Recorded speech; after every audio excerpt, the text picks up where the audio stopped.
চীনের ক্রমবর্ধমান নৌশক্তিকে কোণঠাসা করতে এবার এক মোক্ষম অস্ত্র তৈরি করছে যুক্তরাষ্ট্র। মার্কিন সেনাবাহিনীর অস্ত্রাগারে যুক্ত হতে যাচ্ছে প্রিসিশন স্ট্রাইক মিসাইলের নতুন এক অত্যাধুনিক সংস্করণ শিপ কিলার।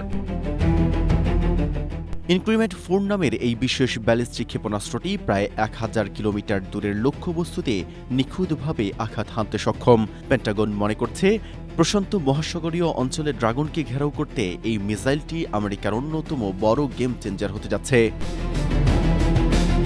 প্রতিরক্ষা বিশ্লেষকদের মতে এই শিপ কিলার মিসাইলটি হাইমার্স লঞ্চার থেকে ছোড়া যাবে, যা ফিলিপাইন বা দক্ষিণ জাপানের মতো দুর্গম দ্বীপগুলোতে সহজেই মোতায়েন করা সম্ভব। এর সবচেয়ে বড় বৈশিষ্ট্য হল এটি জিপিএস সুবিধা ছাড়াও নিখুঁতভাবে লক্ষ্যভেদ করতে পারে।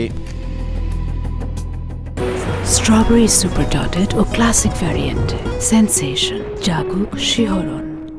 সাধারণ ক্রুজ মিসাইলের চেয়ে এটি অনেক বেশি শক্তিশালী, কারণ এটি হাইপারসনিক বা শব্দের চেয়ে 5 গুণ বেশি গতিতে বায়ুমণ্ডলের উপর দিয়ে গিয়ে সোজা নিচের দিকে লক্ষ্যবস্তুর উপর আছড়ে পড়ে। ফলে চীনের শক্তিশালী বিমানবাহী রণতরীর ত্রিমাত্রিক সুরক্ষা বলয় ভেদ করা এই মিসাইলের জন্য কোনো ব্যাপারই নয়।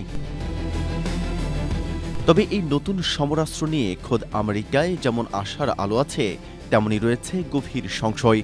প্রথমত, প্রতিটি PRS-M রাউন্ড তৈরি করতে প্রায় $1.6 মিলিয়ন খরচ হয়, আর সময় লাগে অন্তত 15 মাস। মধ্যপ্রাচ্যে ইরান যুদ্ধে অপারেশন এপিক ফিউরির মতো অভিযানে বিপুল পরিমাণ গোলাবারুদ ব্যয়ের ফলে আমেরিকার বর্তমান অস্ত্র মজুদ এমনিতেই তলানিতে। এই উৎপাদন সীমাবদ্ধতার কারণে যুদ্ধকালীন জরুরি পরিস্থিতিতে আমেরিকা কতটা সুবিধা করতে পারবে তা নিয়ে প্রশ্ন তুলেছে centre for strategic and international studies. Mehedi Hasan, Asia post.